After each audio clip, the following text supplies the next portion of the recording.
Okay. All right.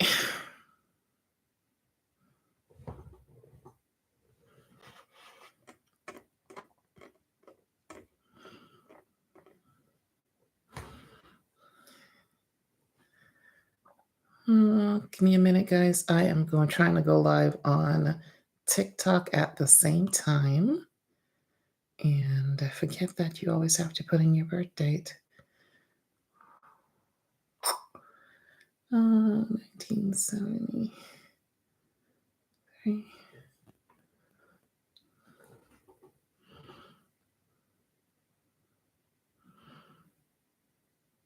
Okay, I have done this before. This is ridiculous. Okay. All right. Hey, everyone. Welcome. Sorry for the delay. Today, we're going to be talking about social enterprises and their business models. So, there are a bunch of different types of business models that you can have as a social enterprise business. And let's discuss some of them. So, you have the entrepreneur support model. So, this model provides support services to small entrepreneurs in exchange for a fee. So you're dealing with other entrepreneurs and you're helping them to basically to get to where they need to be, but you're not charging them the over expensive prices. So an example of this could be like a business incubator or a microfinance institution, okay, that are giving loans to entrepreneurs. Another model is the market intermediate model. And this model acts as an intermediary to help small producers or business markets to sell products. So you could be like a marketplace, helping them to promote and sell their products to the correct audience. So this is an example with fair trade organizations or cooperative marketing. Okay. Another one is low income client model. And I think a lot of us are accustomed to this model basically. So this model provides services or products directly to low income clients, often at a subsidized rate. So this is where we come in with the sliding scale, right? Making sure that we are charging what those clients can afford to pay. So an example of this would be affordable housing or low cost healthcare. Another type of model is the hybrid model. And I'm going to do an entire series on just the hybrid model because it's very interesting and it's very detailed. So with this model, it combines elements of of some of the other models. So it's a combination of all of the models kind of put together to achieve a balance between social impact and financial sustainability. So it's a balancing game. So a lot of times when we're dealing with a hybrid model, what we're dealing with is a nonprofit and a for-profit together. And some examples of this is like fair trade companies that also provide employment to disadvantaged groups as well. So that could be just an example, but there are many other examples. And like I said, I'm going to do an entire series on the hybrid model. Another example would be community development model. So the CDCs, right?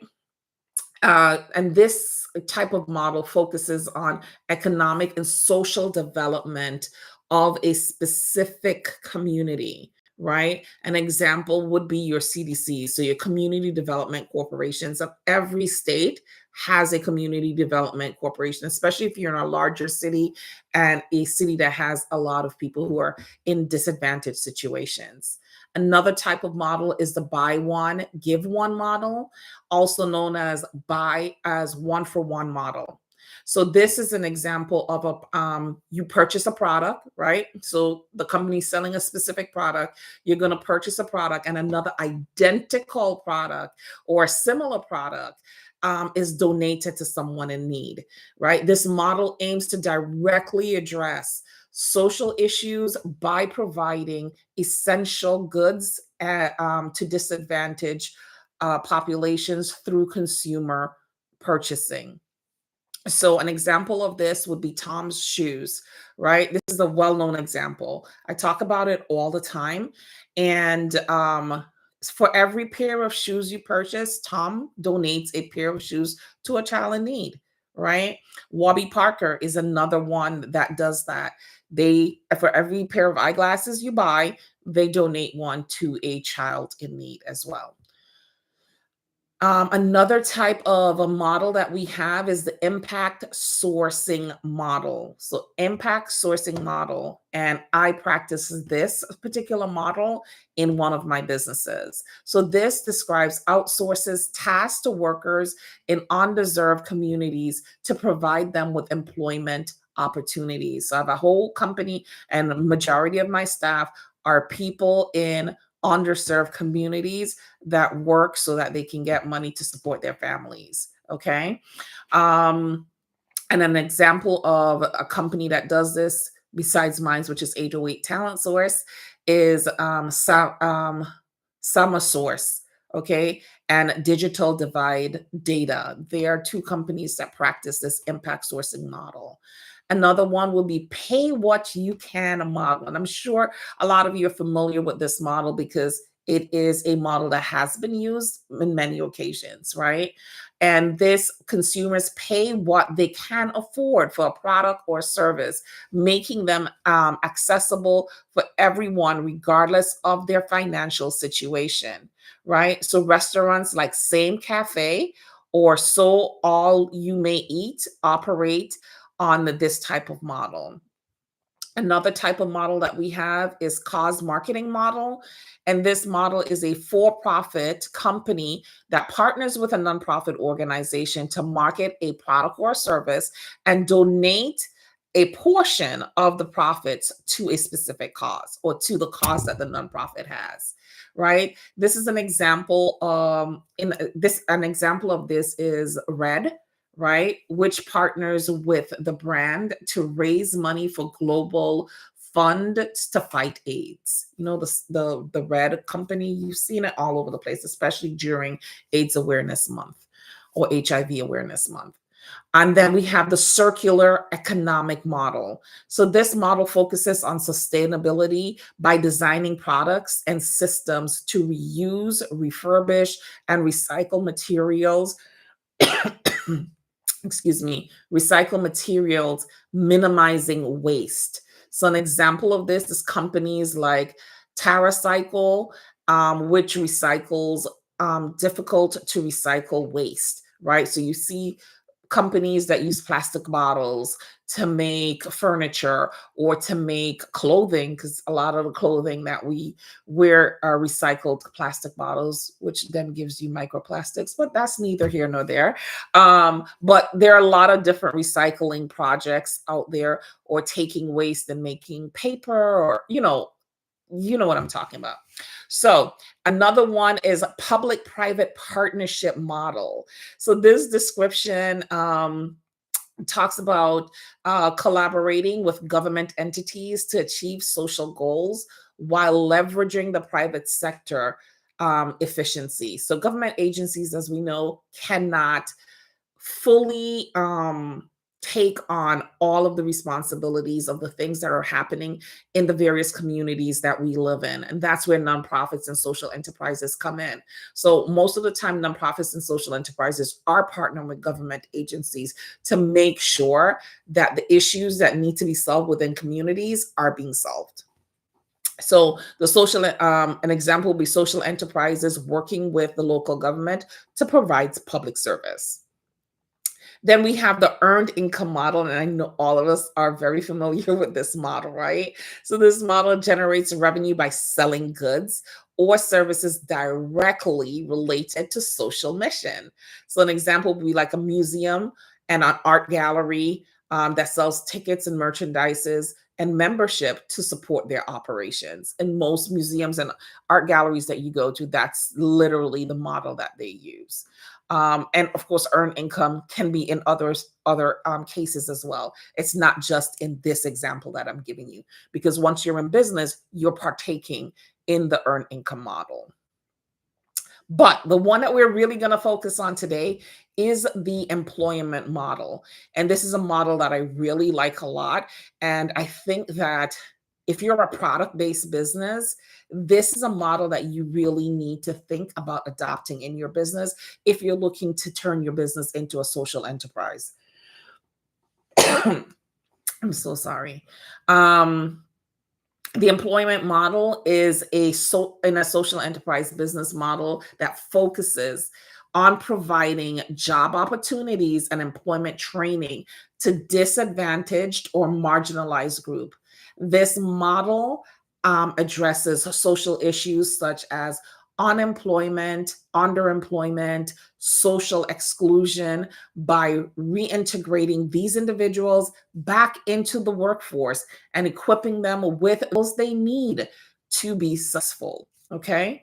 So when you're thinking about people who are the unhoused, people who are previously released from incarceration, you know, any of the things that you could think about that would put somebody in a disadvantaged position, or people who maybe even women who decided to stay at home and become housewives or caretakers of parents or their children for an extended period of time, and now they're ready to re-enter the workforce, but they're having a really hard time doing so because they don't have the skills, or the skills that they have are outdated.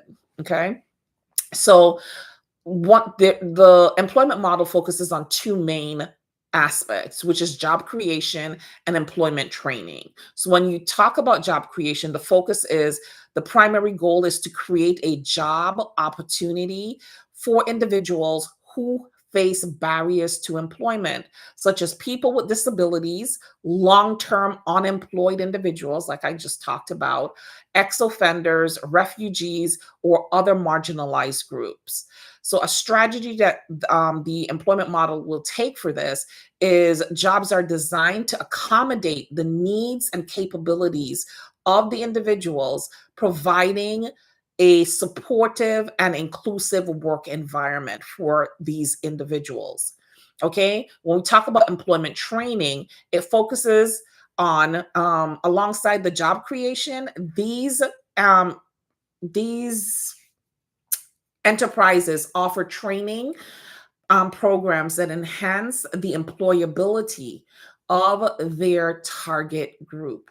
So you have to provide a training because you're going to need to either reskill or upskill the people who are coming into the program. Okay. And a strategy that it may take is training can include um, vocational skills, soft skills, on the job training, mentorship, and support services to help individuals transition into um, a successful workforce. So, we're going to go through an example of the employment model in a functional social enterprise. This is a case study. It's a fictional cafe, but it's not fictional. Okay. It's fictionally not fictional, if that makes sense. So, I call this company Bright Path Cafe. Okay. And Bright Path Cafe has a mission that aims to empower formerly incarcerated individuals by providing them with meaningful employment opportunities, training, and support to help reintegrate them into society and reduce recidivism rates. Okay. Say that three times. So the first thing we're going to talk about is the business operations. So the cafe operations, Bright Path Cafe operates a chain of cafes serving high quality coffee, baked goods, and light meals. Each cafe is strategically located in areas with high foot traffic to ensure steady customer flow and revenue. Why do they need to do this? Not only for the success of the company itself, but to make sure that they have more than enough income coming in, because it does cost a little bit of money to do this employment model. Because remember, you're bringing in unskilled individuals to do skilled jobs. So you're going to have to take some time to skill these people, to upskill them. So time is money. So if you hired someone who was already a baker, then you wouldn't have to train them to be a baker. But in this model, Bright Path Cafe will have to train individuals on health and safety, measurements, all of the things that are encompassed in becoming a really good baker, server, or a barista, or a cook, short order cook. They're going to have to do that training. So they need to make sure that their cafes are uniquely positioned to always have a flow of traffic and steady clientele. Okay. The next thing that they're going to have to do is recruitment and employment. Okay. So recruitment and employment takes on two different aspects: target groups and hiring process. So in the target groups, the cafe focuses on hiring formerly incarcerated individuals who face significant barriers to employment. So when you're dealing with the employment model, you have to determine who your target audience is going to be. Which group of people are you going to be focusing on as your for your mission, for your cause? They're choosing to focus on previously incarcerated individuals. So they're going to collaborate with local rehabilitation centers, parole officers, and nonprofits to identify potential candidates. And in order to do this, they have to network, and they have to partner, and they have to collaborate in order to find their target audience. Okay. And one of the reasons why they would want to go with rehab centers, parole officers, and nonprofits that already deal with these individuals is that they can be a vetting source for the cafe. Right. So instead of just blindly going out and trying to find people, you're going to people who work with these individuals on a regular basis.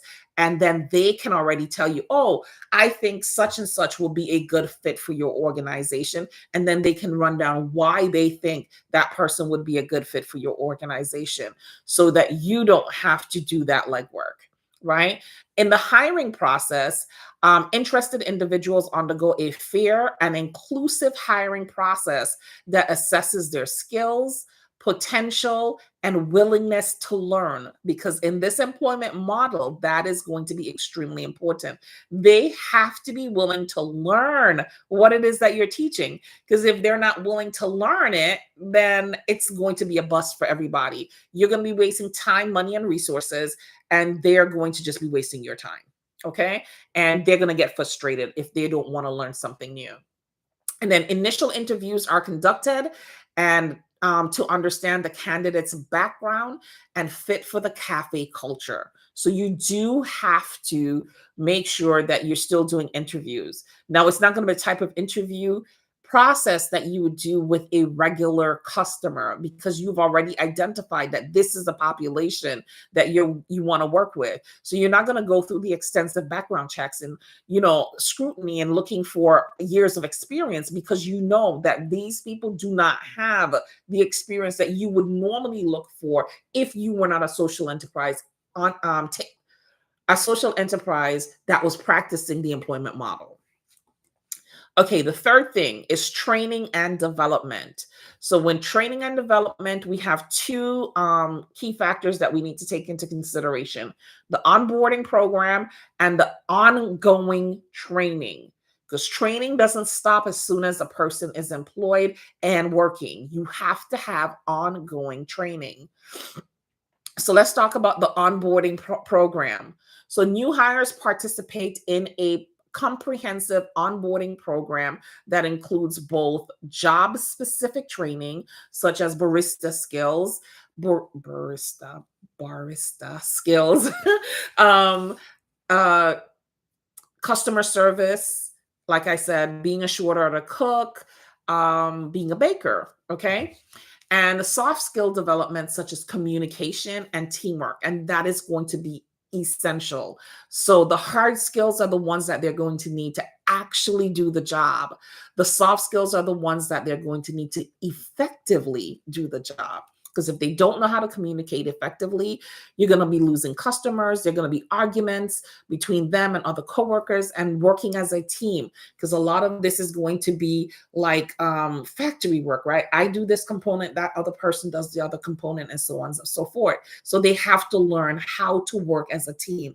Because a lot of people who are going to be coming from being previously incarcerated probably have an individualist mentality, and you need to make sure that they understand teamwork and communication. And that's, to be honest, teamwork and communication needs to be taught in every job setting. The next thing is membership. Membership is provided by experienced staff members who offer guidance and support during the initial employment period. So you may have like the head of the kitchen being someone who has all of the experience, of course, because you need people who have previous experience in order to teach new people. And then you can move these people up into more advanced positions as they prove themselves worthy to be to go on. And then we have ongoing training. So continuous professional development opportunities are available, including advanced barista courses, management training, and personal development workshops.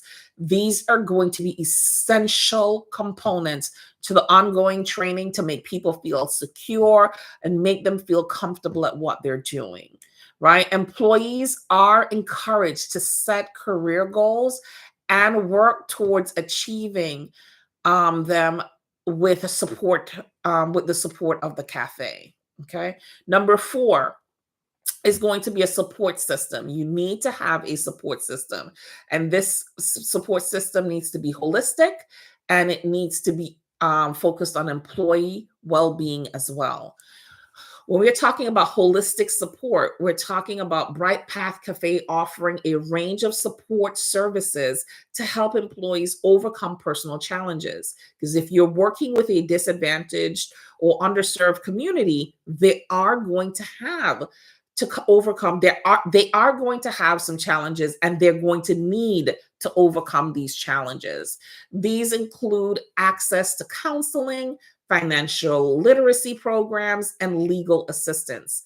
These are called wraparound services. You are not expected to provide these services. You're expected to partner with other for-profit or nonprofit organizations within your community that can provide these services to your clientele at pro bono rates, or at pro bono, or at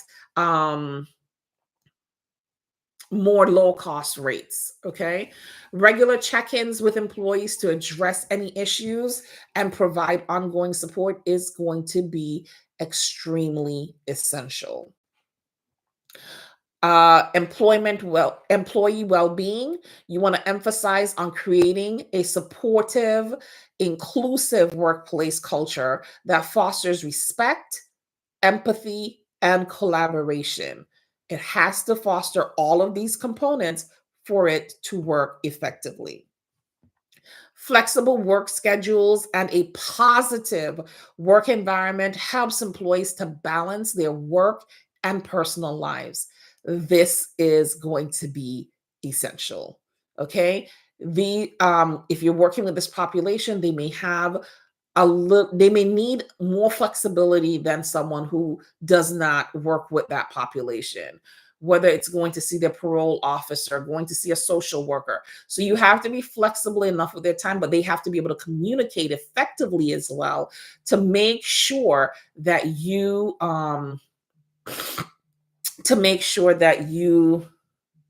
understand what is going on and when they would need time off. Okay, the number 5, we're going to talk about community engagement and impact. So when we talk about community engagement and impact, we're going to be talking about community outreach and impact measurements. So community outreach, the cafe engages with local communities through partnerships with organizations that support formerly incarcerated individuals, like I talked about.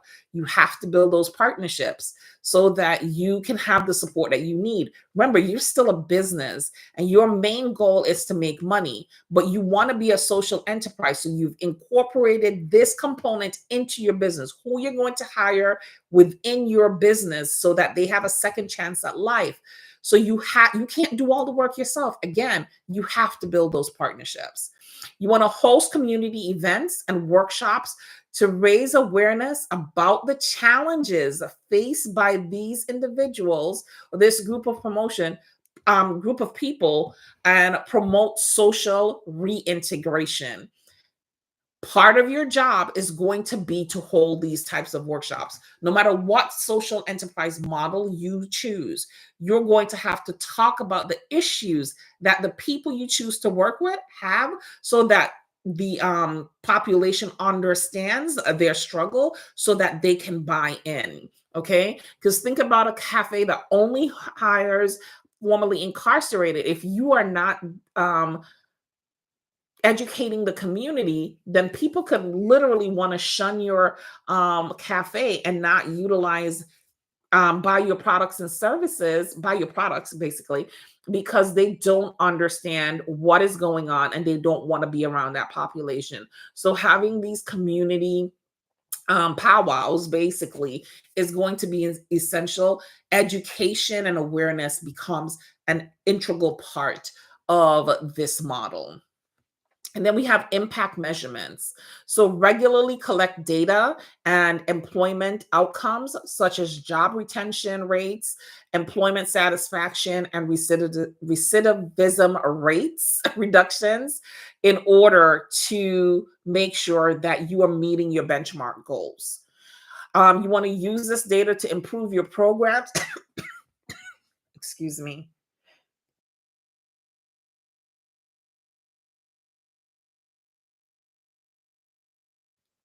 Sorry, I'm coming down with something. I don't know. Okay. You want to use the data to improve your programs and report impact to your stakeholders. Okay. You need to use that data to do that, because the people who are invested in your program, invested in your business, need to know what's going on, whether it's the board or you have financial investors. Number six, sustainability and scalability. This is where you know if you're doing a good job. This is at least one of the components where you know if you're doing a good job or not. So, when you're talking about sustainability and scalability, we have the financial scalability, I'm sorry, the financial sustainability, and we also have the growth strategies. So, with financial sustainability, the cafe generates a revenue through its core business operation, supplemented by grants and donations from supporters who believe in its mission. Now, does it always need grants and donations? No. If the cafe is pricing its products at the correct rate to not only train and support the people that work for it, then it probably won't need to go after grants or get additional support. But depending on how robust their program is, they may need grants or support. Okay. And that they can find from, like I said, getting grants, corporate sponsors, and even governmental support. A portion of the profits is reinvested into the training and support programs for the employees. So, just like with a nonprofit, yes, you can take, of course, your bonuses and whatever, but you do want to reinvest a portion of the profits back into the company to support your cause, because that's what makes you a social enterprise. Then we have our growth strategy, and our growth strategy plans to replicate, which is going to be your plans to replicate this model in other locations, particularly in communities with high formerly incarcerated individuals. So wherever you're looking to replicate whatever it is that you're doing, so you've met all your benchmarks, you filled all the gaps in the program because you run your beta, you realize, okay, got it, this works, blah, blah, blah. And you say, okay, I think I'm ready to expand. You worked all of that out. You also made sure that you are profitable on a regular basis. There's not a month that goes by that your business is not profitable. Then you can go ahead and look to expand. But when you expand, you have to expand into a region that also has the people that you have chosen to support. Okay. And then the last thing is you want to ensure that each new cafe maintains the same high standards of training, support, and community engagement. And this is where SOPs are going to come in. Um, as a necessary component. You should have them to begin with, but if you don't have them before you even look to expand your business, you need to make sure that you have good SOPs so that the person who's going to be running the other organization is going to be equipped with everything that they need in order to run it to the same level of standards that you ran your organization with. Okay. So I really hope that that was a good explanation for you guys about the employment model through the case study of Bright Path Cafe. If you have any questions, please feel free to leave them below and check out my website. It's called Impactors Management Group, IMPCTRS. mgmtgroup.com. So let me know if you have any questions. Bye, everyone.